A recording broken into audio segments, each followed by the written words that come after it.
Hello, folks, and welcome to the third part of our pre-recorded interview with Serena Valdivia and renowned photographer Alice Wink. So, tell me about the film. It's called Sunrise, and it really wasn't something I ever thought of as an actual film. It was just footage, things I saw and happened to shoot. It's not a medium I'm very much at home with. You shouldn't put yourself down. You've got a great eye. Maybe, but experience is another thing. Because you're primarily a still photographer. Yes, exactly. So I'm really used to thinking of the world in terms of snapshots. I frame something and try to pick the right moment, and then reveal that moment to people. Moving images are a different story.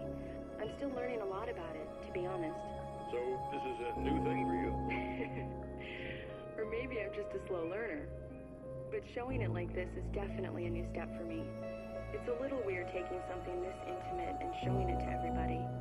Not that the material itself is somehow shocking. It's just that those were private moments. But that's why it works, because it feels genuine. It's not so much a story as it is a sort of an echo, showing us how you saw your husband at the time. It's not really about the sunrise itself or Alan watching it. It's about you two together. I suppose.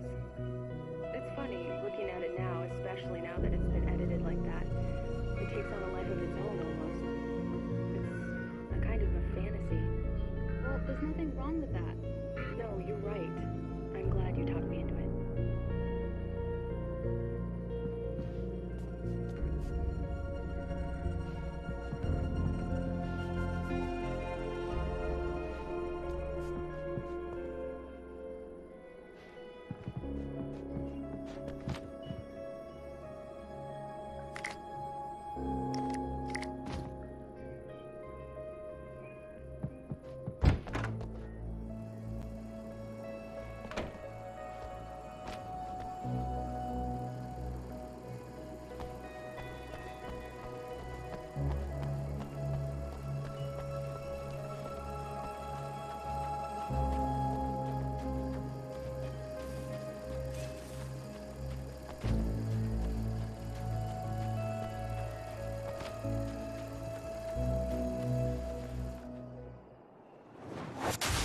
What? You think whatever it is you're gonna do is gonna make a difference? This'll end up just like before!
There's more to fighting the Taken than just burning away the darkness that protects them.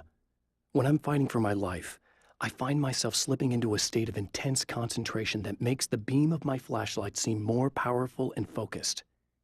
I used to think it was just my imagination, something brought on by the adrenaline and fear of death. But now I'm not so sure.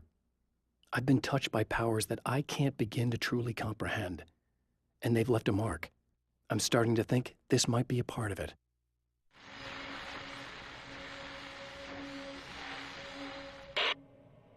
I've been around for a while now, you know? While you've been indisposed, stuck in the darkness, I've been busy. I operate in the shadows, not always literally, you understand? I'm a little more resilient than those I've taken, but I do my best work in the dark.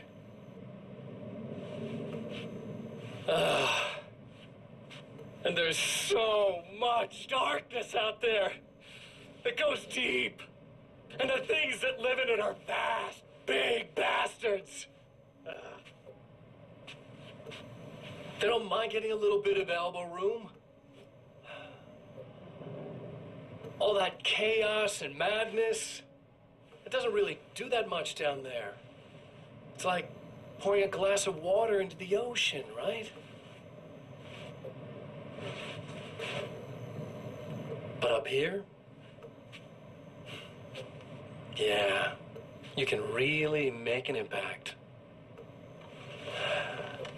All they need is someone to bring them all the way through. But first, I had to take care of you. You party pooper. You're stuck in an eternal cycle now. The sun's never coming up for you. Everything else? Do my thing. Getting a bit of quality time with Alice. That's a little something for me. And I deserve it.